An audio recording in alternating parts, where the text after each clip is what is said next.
Hello plus one class.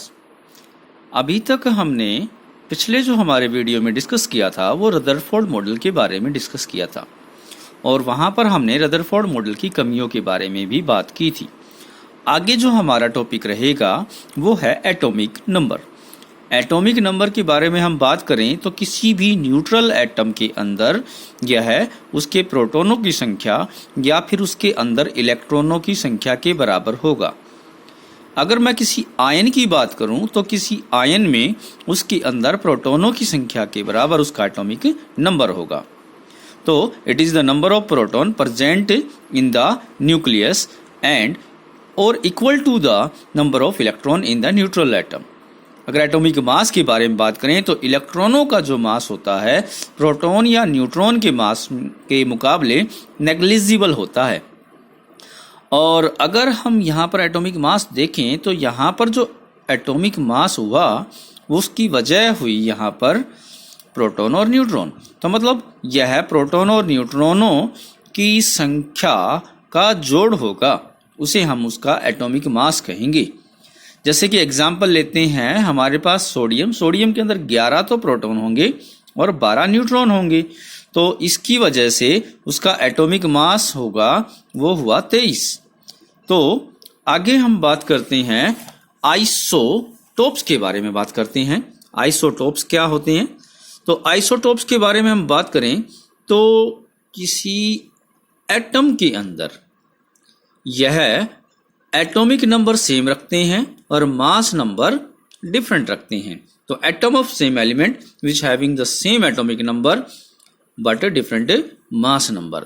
या फिर हम दूसरे शब्दों में कहें कि एटम के अंदर एटम ऑफ सेम एलिमेंट जिनके अंदर प्रोटॉन या फिर इलेक्ट्रॉनों की संख्या तो रहे समान, और क्योंकि एटॉमिक नंबर बराबर होगा प्रोटॉन या इलेक्ट्रॉन, और न्यूट्रॉनों की संख्या रहे डिफरेंट। अगर न्यूट्रॉनों की संख्या डिफरेंट जाएगी और प्रोटॉन समान है तो मास नंबर भी क्या होगा? डिफरेंट होगा। एग्जाम्पल लेते हैं, हाइड्रोजन के जो आइसोटोप है 3 रहेंगे, protium, deuterium, tritium, H11, H21, H31। तो अगर देखें H11 में प्रोटॉन 1 रहेगा और न्यूट्रॉन कोई नहीं रहेगा। अगर हम ड्यूटेरियम H21 में बात करें तो 1 प्रोटॉन और 1 न्यूट्रॉन रहेगा। और अगर हम ट्रिटियम में बात करें तो 1 प्रोटॉन होगा और 2 न्यूट्रॉन होंगे, तो मास नंबर 3 हो जाएगा। अदर एग्जाम्पल लें तो क्लोरीन के जो आइसोटोप रहेंगे 2 रहेंगे, Cl35 और Cl37, जिनका मास नंबर रहेगा। अगर हम ऑक्सीजन के आइसोटोप देखें तो oxygen 16, oxygen 17 and oxygen 18। Atomic number यहाँ पर क्या है? समान है। नीचे एटॉमिक नंबर दे रखा है, ऊपर एटॉमिक मास दे रखा है। अगर हम बात करें आइसोबार्स की तो आइसोबार की डेफिनेशन क्या होगी? Atom of different element which having the same mass number but different atomic number, उन्हें हम कहेंगे आइसोबार्स। यानी ऐसे एटम जिनके अंदर मास नंबर समान हो मगर एटॉमिक नंबर क्या हो? यहाँ पर डिफरेंट रहे। या फिर हम ये कह सकते हैं, अगर मास नंबर समान है तो मतलब प्रोटॉन और न्यूट्रॉनों की संख्या समान है, और अगर एटॉमिक नंबर अलग है तो मतलब प्रोटॉन अलग हुआ। अगर प्रोटॉन अलग हुआ तो न्यूट्रॉन भी अलग होगा, क्योंकि P+N क्या रहेगा? सेम रहेगा। तो those element in which P+N will be the same, मतलब प्रोटॉन जमा में न्यूट्रॉन क्या रहेंगे? सेम रहेंगे, but they have the different value of the proton and neutron.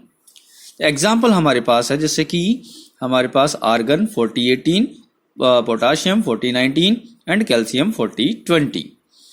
Isotones के बारे में हम बात करें तो आइसोटोन्स क्या होंगे? Those element which have the different value of the atomic number and mass number. जिन एलिमेंटों में एटॉमिक नंबर और मास नंबर दोनों अलग हो मगर उनका जो अंतर रहेगा, डिफरेंस रहेगा, मतलब मास नंबर में से घटा दें एटॉमिक नंबर, तो उसकी वैल्यू हमारे पास they have the same value of their difference. अब इसमें जैसे कि अगर हम मास नंबर में से एटॉमिक नंबर घटा दें तो हमें मिलेगा न्यूट्रॉन। तो यहाँ पर हमें एक और डेफिनेशन मिलती है कि those element in which same number of neutron, जिनमें न्यूट्रॉनों की संख्या क्या रहे? समान रहे, but different number of the proton, उन्हें हम क्या कहेंगे? आइसोटोन्स। एग्जाम्पल हो गया कार्बन का जो आइसोटोप है C14, नाइट्रोजन का आइसोटोप है C15 और ऑक्सीजन का आइसोटोप C16। अब 14 में से 6 गया तो 8, 15 में से 7 गया 8 और 16 में से 8 गया 8। तो न्यूट्रॉनों की संख्या मिल रही है समान, मगर मास नंबर और एटॉमिक नंबर क्या मिल रहे हैं, यहाँ पर हमें डिफरेंट मिल रहे हैं। तो आगे हम बात करते हैं आइसो इलेक्ट्रॉनिक्स की। आइसो इलेक्ट्रॉनिक्स किन्हें कहेंगे, तो हम यहाँ पर बात करें ऐसे एटम या फिर आयंस जिनके अंदर इलेक्ट्रॉनों की संख्या क्या रहे, समान रहे, तो उन्हें हम आइसो इलेक्ट्रॉनिक्स कहेंगे। जैसे कि एग्जाम्पल है हमारे पास नाइट्रोजन पे 3 नेगेटिव, ऑक्सीजन पे 2 नेगेटिव, फ्लोरीन पे, तो सभी में इनमें क्या मिल रहे हैं, 10 इलेक्ट्रॉन मिलेंगे। और दूसरे एग्जाम्पल है जैसे कि phosphorus 3 negative, sulphur 2 negative, chlorine single negative, argon potassium positive, calcium 2 positive, इनमें सभी में हमें 18 इलेक्ट्रॉन मिलेंगे। तो मतलब 10 इलेक्ट्रॉन रखने वाले सभी एक दूसरे के क्या हुए, आइसो इलेक्ट्रॉनिक्स। 18 इलेक्ट्रॉन रखने वाले वो आपस में क्या हुए, ये भी आइसो इलेक्ट्रॉनिक्स। तो आज का हमारा टॉपिक यहाँ तक ही। अगले वीडियो में हम इलेक्ट्रोमैग्नेटिक वेव थ्योरी के बारे में बात करेंगे।